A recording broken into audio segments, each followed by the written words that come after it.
Hello and welcome to number 5, 5th edition of Ask Ron.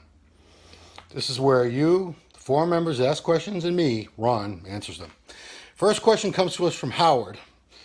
Howard is a retired NPC bodybuilder, judge, great contributor to the forum. He knows a lot of people, but he's old school. He loves this stuff. So, Howard, you're cool with me. Howard asked, "How is Bikini judged?" It's a good question. It's a good question. Now, I've haven't always been the kindest to Bikini, and that's only because I come from the bodybuilding background. When I started getting interested in all this, when I started competing, all we had was men's bodybuilding and women's bodybuilding. There was nothing else. Both of those took, years for an individual to build a physique worthy of becoming a champion, or even of being really getting on stage with the others of your division, bodybuilding, and looking like you belonged. Bikini, the main knock I have is there are a lot of girls walking around who either haven't ever really worked out, or they maybe just started working out, and they're beautiful girls, just God-given facial beauty, God-given genetics to have great bodies, not necessarily made in a gym or through exercise. Now, I'm not saying bikini girls don't work out. Yes, I know the top competitors absolutely work out. What I'm saying is I've seen many cases where a girl or a woman, has gone from not being interested in working out to suddenly starting to work out, go to a gym, competing, and within a year they're a a pro. Okay, no bodybuilders that I know of. Sorry about my amateurish camera work here. I don't know of any bodybuilders that have done it that quickly. I've seen teenage girls. Years ago, we had a bikini Olympia champion who was still a teenager. You would never have a teenage man be a bodybuilding champion. So anyway, that's my little rant. It's just something that's, to me, it doesn't take a lot of time and effort. They don't need a lot of muscle mass. They don't have to be that lean. So it's the easiest division, as far as I'm concerned, for a competitor, and that's why it's booming. That's why so many women. You could go to a beach, go to a nightclub, you'll see a ton of girls that would probably do pretty well at bikini, if not as they are now. I could take one of them in a gym, get them on a little better diet, and I'd have them ready for a stage in a matter of a couple months. Okay, so how is it judged? On the NPC News Online official website, here is the criteria. Judges will be scoring competitors using the following criteria: balance and shape, overall physical appearance, including complexion, skin tone, poise, and overall presentation. That is kind of vague. I don't know I wouldn't be able to judge bikini. I'm befuddled when I go to these national shows, especially, and there's so many of them, and I have no idea, who's going to rise to the top. You have some that are a lot prettier than others. You have some that have a little bigger butts than others. I'm just going to assume it's the same criteria for all physiques, which is basically an X frame. A small waist, kind of a taper up top, a little bit of sweep to the legs. Obviously, bikini, they shouldn't be too lean like a bodybuilder or a figure. They shouldn't have too much muscle.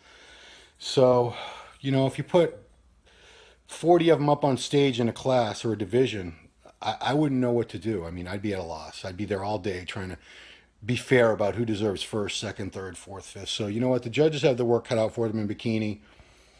I don't know how exactly they make their decisions, but that's another thing. That's why it's tough for me. I don't really comment on bikini at the shows. I just don't understand how to come up with the winner. Whereas when bodybuilders come out, I can pick them apart. You could take out 30 light heavies or whatever, put them on stage. Within 10 seconds, I could point to you, okay, these two, those three, these are the best guys right now, and let's separate them from the pack and start comparing them. Bikini, I don't know. So, yeah, good luck. Tim Martin asks, what's your view on the number of pro cards being awarded at shows like the North American, which I just got back from the North American a couple days ago? It's a lot of pro cards. There's definitely a lot of pro cards being given out. Do I agree that it dilutes, the accomplishment, the achievement of having a pro card? Yeah, it used to be very, very special. I started going to the North American. The first North American championship I went to was 1991. Ray McNeil won, the late Ray McNeil. And he was the overall winner, heavyweight and overall. And he's the only guy that got a pro card. And the women's winner, I'm at a loss as to who it was that year. She was the women's bodybuilding overall winner. That was the other pro card. That was it. Overall champs are the only ones that turned pro. And that's how it was at the USA for many years, too. The overall men's and women's bodybuilders, champions, were the only ones that got pro cards. Now we have all these divisions. A lot of times the pro cards go down to second place in a lot of the shows. And a lot of times what you'll see is, because there's so many crossovers at some shows that have like masters divisions, like the North American, Team U, you'll see a lot of examples where first and second already had pro cards by the time they do the awards. So the third place guy or girl gets a pro card too. So, if you went back 25, 30 years ago and said, told people there's going to come a day where even third place people get pro cards, they'd look at you like, third place gets a pro card? What the F is that? That's bullshit. It's great for competitors because a lot of them want to turn pro. I'm assuming just about everybody that competes in these shows, obviously they want a pro card. That's like the holy grail. It's what everyone strives for. So in that sense, it's giving more incentive for a lot of people to compete, which is obviously great for the promoters, great for the organization. You get more participation, more entry fees, more tickets. And it's great for the athletes because many more of them will get to realize that dream of saying they're an IFBB pro, and they can change their Facebook name to IFBB Pro Jane Doe or Joe Blow, whereas before they were just Jane Doe and Joe Blow. Now they're IFBB Pro. And I'm not really being as sarcastic as I sound because I still want to be a pro. I know so many people that I know even around my Massachusetts area over the years who've turned pro, men and women. Most of the people that I've known for long term that were amateurs, they're pros now. So yeah, I get it. And people can laugh about it like, it's stupid. What is a pro card doing? And I agree. A pro card doesn't put money in your pocket. It can allow you to market yourself a little better in things like if you're a personal trainer or whatnot, but really it's not going to change your life. And the majority of people turning pro now, they're never going to be good pros. They're never going to place well as a pro. A lot of them won't even compete as pros. There's so many of them. So I'm going to get to my next question now. It comes from Guitar Goliath. You're king of bodybuilding for a year. What top 5 rule changes do you make and why? Okay, I had to think about this one for a while. In light especially of, Dallas and, I've been watching guys with poor health and I've lost friends over the years. So I would say the first thing is for all the athletes, if you turn pro, you automatically get access to reasonably priced health insurance. And, it can be like a whole group thing. My wife has worked for Costco for 16 years now. I've been on her her health insurance, because I was self-employed most of that time. The kids it's great. So, I know what it's like to have good insurance, and I know all these guys don't. And I think a lot of them don't take care of themselves, don't get all the necessary checkups and testing that they probably should because they just can't afford it. They don't have enough money to pay for it out of pocket. So that'd be one thing. Health, affordable health care for all of them as a group coverage plan with the IFBB. And number 2 is very closely related to that, mandatory checkups. You can't compete unless you have had a checkup, a full workup from a doctor, blood work and all that, and various, they can argue about which type of tests these guys need within 6 months. Within 6 months. I know that's not going to catch everything. That's not going to solve all the problems, but it's a good step because men especially avoid the doctor. And like I said, if they don't have health insurance, they're not going to go get a checkup. I mean, I talk to some people, I'm not talking about pros, but I talk to some people in the gym who haven't gone to the doctor in a year, 2, 3 years. I'm like, really? You haven't gone to the doctor in 3 years? I'm like, nope. Okay, good luck with that. Third change I would make, no more divisions. We can't add any more divisions. No, we're done. That's it. We have something for everyone now. If you're a man and you have a decent upper body, you're not too big, you don't want to train legs, you got men's physique. If you have nice shape and proportion, but you're not huge, you can do classic. If you want to be a freak, you can be a bodybuilder. That's just the men. With the women, they have all kinds of things. They have women's physique, they have bikini, they have figure. Still, fitness is still out there. There's still women's bodybuilding. There is something for everyone right now. There's absolutely no need to add any more divisions. And I would really state that these shows are very long now. They don't need to be any longer.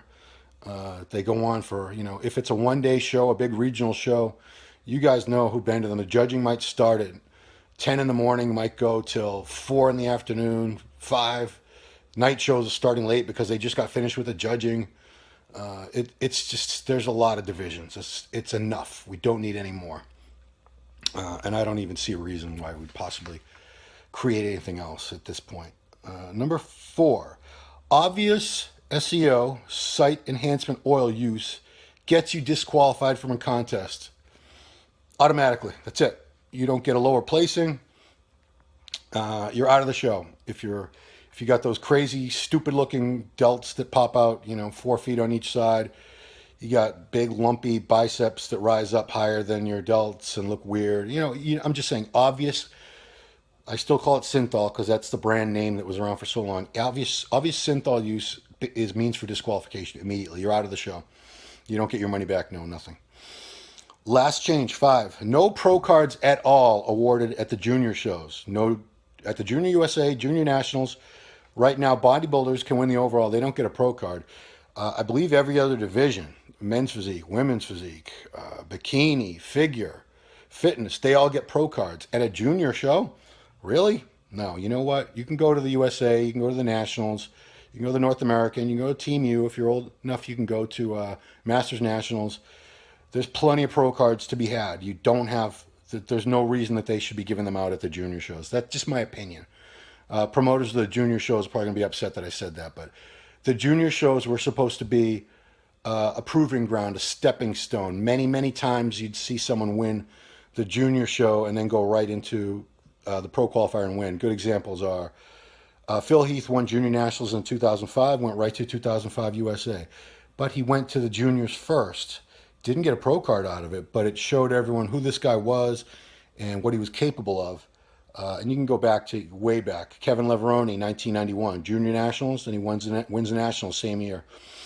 It's a good, I don't want to call it a warm-up, but it's a good stepping stone to get you ready, to see if you're really ready for the pro qualifiers. Because as we all know, there's a lot of people at these pro qualifiers don't have any business being there. Some of them got, 3rd or 4th place at a regional show. And, if you can't win a regional show, why would you think you can go to a national level show where it's everyone there has won a regional show and you're going to come out on top? No, it's a rare thing unless you were something happened and you weren't at your best in the first show and it's a condition issue. But for the most part, you're not ready. If you can't win at the local regional level, you have no business. You need to wait until you're good enough to win one of those. Then you go to the national level. Try for your pro card. Everyone now wants to get their pro card in 6 months. As we go, Old School 90. What do you think are your best articles/stories? I wouldn't point to anyone in particular. I'm proud of a good amount of things I've done. I'd say the thing that I'm probably best known for was a series I did called A Bodybuilder is Born. I first wrote that for Perillo Performance Press, which is a smaller magazine put out by John Perillo in Cincinnati. I've been writing for Perillo Press since 1993, every month. So for, I believe it was 55 months in a row, I did episodes of A Bodybuilder is Born. And it was a story about, it was me training this young guy who wanted to be a bodybuilder, Randy. And it wasn't a real person. He was sort of a conglomerate, a mishmash of, me as a younger kid and a lot of other younger aspiring bodybuilders I've known. But I got a lot of good reactions out of that. I got emails for years and years from all over the world thanking me for it, saying it inspired them, and a lot of people were asking how Randy's doing. So many people assumed Randy was a real kid, a real young guy, and he wasn't. I made him up. Bodybuilder's Born, and I'd probably say also, I did a blog on my website, ronharrismuscle.com, called The Daily Pump. I did that blog, not daily all the time, but I did something like 2,000 editions of it from 2002 to about 2015. Some of them were straight up, mini articles. A lot of them were. A lot of them were like just talking about the workout that I did that day, or just musing on a subject. Again, I got a lot of followers from that. A lot of people seemed to enjoy it. I stopped doing it because it was sponsored by bodybuilding.com, and it made sense to do it while I was sponsored. The sponsorship went away, and I kept doing it for free for a while, and I was like, nah, I got too much work to do. I'm going to stop doing this. So, how has Peter McGuff influenced you as a writer? I certainly wouldn't try to copy his style. He's very unique. He's got a wit and a vocabulary that I'll never have. That's why he's who he is. He's unique. He's got a certain set of skills that nobody else has. But he inspires me for his longevity in the sport and the fact that he still has passion for the sport, how he's so descriptive of everything. Just the way he writes inspires me to try to be better myself, I'd say. Have you ever talked to Joe Weider, and what was it like? No, I never talked to Joe Weider. I wish I had. That's one of the people in one of the previous Ask Rons. It was someone wanted to know, who do you wish you had interviewed? That's one of the people I wish I had interviewed, but no, I never had the opportunity. And the last question we're going to do for today: do you think insulin, has ruined the sport? Has it ruined the sport? No, I don't think it's ruined the sport. It's hurt the sport. The reason I feel that way, we have a lot more guys with bigger, rounder, fuller muscles now, but the detail is lacking in so many of them. If you go back and look at guys from the 80s and the 90s, we didn't have the big, massive, round, full muscles everywhere that you see now. You didn't see, everybody wasn't 250, 260, 270 on stage by any means, but they had feathers in their quads, cross striations in their tris, all kinds of crazy little details, deep muscle separations. Go look at pictures of Andreas Munzer, for example, a star from the 90s. The amount of detail and muscle maturity, it was insane. It was something else, and we don't see much of that. And I think a big reason why is because insulin use goes hand in hand with just the whole desire to just be bigger, fuller, rounder, and we're sacrificing the condition, and that's not good. So that's how I feel about it, and I will talk to you guys next time. Bye-bye.